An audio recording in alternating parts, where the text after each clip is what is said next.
ఎన్నికల్లో ఇచ్చిన 6 గ్యారంటీలను అమలు చేయాలంటే అన్నీ రేట్లు పెంచాలి.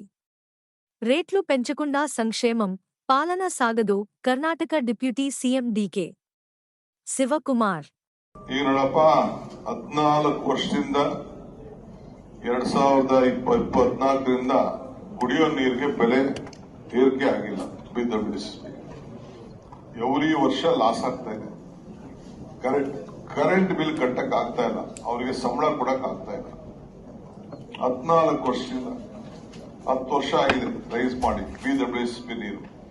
ಈಗ ಬೆಂಗಳೂರಿಗೆ ನೀರು ಬೇಕು, ಮಾಡ್ಬೇಕಾ ಬೇಡವಾ ನೀವ್ ಹೇಳಿ.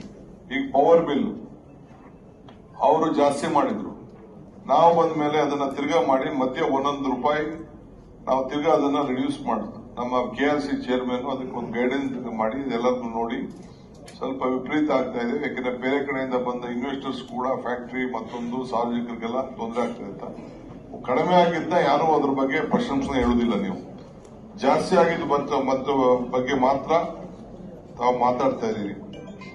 ಈಗ 400 ರೂಪಾಯಿ ಇತ್ತು ಸಿಲಿಂಡರ್, 1000 ರೂಪಾಯಿ ಆಯ್ತು. ಅದ್ರ ಬಗ್ಗೆ ಬೇಕಾದಷ್ಟು ಹೋರಾಟ, ಟಿಕೆಟ್ ಟಿಪ್ಪಣಿಗಳಾಯ್ತು. 70 ರೂಪಾಯಿ ಇದ್ದು 100 ರೂಪಾಯಿ ಏರಿಸಿದ್ರು. 3 ರೂಪಾಯಿ ಅಷ್ಟು 30 ರೂಪಾಯಿ ಜಾಸ್ತಿ ಆಗಿದ್ದು ಬೇರೆನಾ, 3 ರೂಪಾಯಿ ಜಾಸ್ತಿ ಆಗಿದ್ದು ಲೆಕ್ಕ ಬೇರೆನಾ ಅನ್ನೋದನ್ನ ಆಲೋಚನೆ ಮಾಡಬೇಕು. ಸೊ ಕೃಷಿ ಯಂತ್ರೋಪಕರಣಕ್ಕೂ ಕೂಡ GSTಗಳನ್ನ ಹಾಕಿದ್ದನ್ನ ನೀವೆಲ್ಲ ನೋಡಿದಿರಿ. ನೀವು ಕೂಡ ಅದ್ರ ಬಗ್ಗೆ ಎಲ್ಲ ಚರ್ಚೆ ಮಾಡಿದಿರಿ, ನೀವು ಬರೆದಿದ್ದೀರಿ. ಈಗ 102 ರೂಪಾಯಿ ಇದೆ ಪೆಟ್ರೋಲು, 88 ರೂಪಾಯಿ, 89 ರೂಪಾಯಿ ಡೀಸೆಲ್ ಇದೆ ಈ ಕರ್ನಾಟಕದಲ್ಲಿ. ಅಕ್ಕಪಕ್ಕ ರಾಜ್ಯದಲ್ಲೂ ಅದೇ ರೀತಿ ಹೋಗ್ತಾ ಇದೆ. ಈಗ ಮಹಾರಾಷ್ಟ್ರದಲ್ಲಿ 104 ರೂಪಾಯಿ ಬಂದಿದೆ.